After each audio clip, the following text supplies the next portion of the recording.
Welcome to Mega Nine TV బన్నింగ్ topic. అక్కడ మనిషి ఉండాల్సిన పని లేదు. అంతా ఆర్టిఫిషియల్ ఇంటెలిజెన్స్తో పనిచేసే గన్ ఉంటే చాలు, ఎవరినైనా ఎట్టే పసిగట్టి పైకి పంపించేస్తుంది. ఫ్యూచర్లో యుద్ధం ఎలా ఉంటుందో ఇప్పుడు ఇజ్రాయెల్ చూపిస్తుంది. దాని లేటెస్ట్ టెక్నాలజీ వెపన్స్ను ఇప్పుడు ఇరాన్పై వాడుతూ వణుకు పుట్టిస్తుంది. అయితే ఇప్పుడే కాదు, గతంలోనూ తన వెపన్స్తో ఇజ్రాయెల్ ప్రపంచాన్ని ఆశ్చర్యానికి గురి చేసింది. కొన్నేళ్ల క్రితం ఇరాన్ టాప్ అణుశాస్త్రవేత్తను లేపేయడానికి లేటెస్ట్ టెక్నాలజీ వెపన్ను వాడింది. దీనిని ఒక ముక్కలో చెప్పాలంటే హైటెక్ మర్డర్ అనే చెప్పాలి. ఇంతకీ ఇజ్రాయెల్ ఇరాన్ అణుశాస్త్రవేత్తను ఎలా చంపింది, దీనికి ఏ టెక్నాలజీని వాడింది తెలుసుకుంటే ఓ సైన్స్ ఫిక్షన్ సినిమాకు ఏమాత్రం తీసిపోదేమో.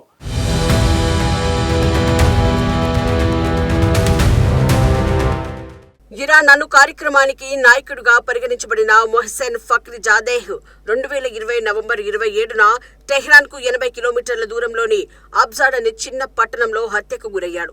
పశ్చిమ గూఢచార సంస్థల ప్రకారం ఫఖ్రీజాదేహ్ 2000 సంవత్సరం ప్రారంభంలో ఇరాన్ రహస్య అణు ఆయుధ కార్యక్రమం ప్రాజెక్ట్ అమాద్కు నాయకత్వం వహించాడు. 2018లో ఇజ్రాయెల్ ప్రధాని బెంజమిన్ నెతన్యాహు ఇరాన్ అణు ఆర్కైవ్ నుంచి దొంగిలించిన డాక్యుమెంట్లను బహిర్గతం చేస్తూ ఈ పేరును గుర్తుంచుకోండి అని ఫఖ్రీజాదేహ్ను ఉద్దేశించి అన్నారు. ఈ నేపథ్యంలో ఇజ్రాయెల్ ఫఖ్రీజాదేహ్ హత్యను ఒక హైటెక్ ఆపరేషన్ గా ప్లాన్ చేసింది. ఈ ఆపరేషన్ లో మోసాద్ ఏజెంట్లు 1 టన్ను బరువున్న మెషిన్ గన్ను ఉపయోగించారు. దీనిని ఏఐ ఫేషియల్ రికగ్నిషన్, శాటిలైట్ అప్లింక్లతో అప్గ్రేడ్ చేశారు.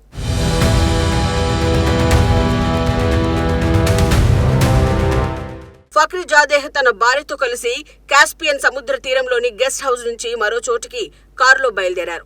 వారు చిన్న కాన్వాయ్లో భద్రతా వాహనాలతో ప్రయాణిస్తున్నారు. ఊరిలోకి ప్రవేశించగానే ఒక కొత్త బిల్డింగ్ సమీపంలో నిసాన్ పికప్ ట్రక్ ఆగి ఉంది. ఈ ట్రక్ లో రిమోట్ తో కంట్రోల్ చేసే మెషిన్ గన్ దాచారు. దీనిలో శాటిలైట్ అప్లింక్లు, ఏఐ ఫేషియల్ రికగ్నిషన్ టెక్నాలజీ ఉన్నాయి.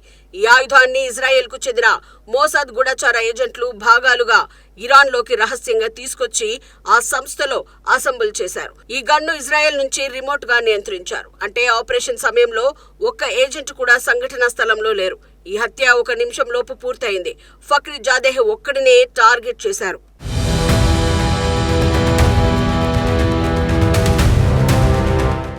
హత్య జరిగిన సమయంలో ఫఖ్రీజాదేహ్ కారు ముందు ఒక కుక్క కనిపించడంతో వేగం తగ్గించాడు.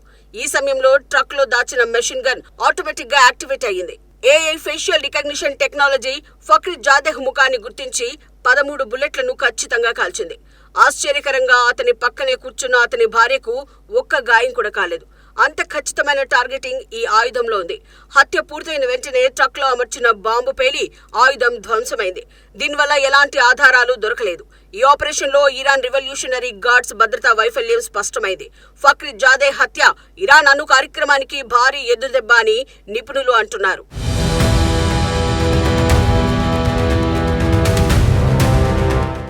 ఈ హత్య ఇజ్రాయెల్ కు ఒక సాహసోపేతమైన విజయం. ఫఖ్రీజాదేహ్ ను హత్య చేయడం ద్వారా ఇరాన్ అణు ఆయుధ కార్యక్రమాన్ని దెబ్బతీయాలని ఇజ్రాయెల్ లక్ష్యంగా పెట్టుకుంది. ఈ ఆపరేషన్ కు ముందు ఇజ్రాయెల్ గూఢచార సంస్థ మోసాద్ ఫఖ్రీజాదేహ్ రొటీన్ ను 8 నెలల పాటు నిశితంగా పరిశీలించింది. అతని ప్రతి అడుగును గమనించింది. ఈ హత్యకు సరైన సమయం, స్థలాన్ని ఎంచుకుంది. ఈ ఆయుధం 1 టన్ను బరువున్నప్పటికీ దానిని భాగాలుగా విడదీసి రహస్యంగా ఇరాన్ లోకి తీసుకొచ్చి అసెంబుల్ చేయడం మోసాద్ ఖచ్చితమైన ప్లానింగ్ ను తెలియజేస్తుంది. ఈ ఆపరేషన్ ఇజ్రాయెల్ టెక్నాలజీ, గూఢచార సామర్థ్యాలను ప్రపంచానికి చాటింది. ఇరాన్ మాత్రం ఈ హత్యను ఇజ్రాయెల్ తో పాటు బహిష్కరణలో ఉన్న ఇరాన్ వ్యతిరేక గ్రూప్ ముజాహిద్దీన్ ఏ ఖల్క్ కుట్రగా ఆరోపించింది.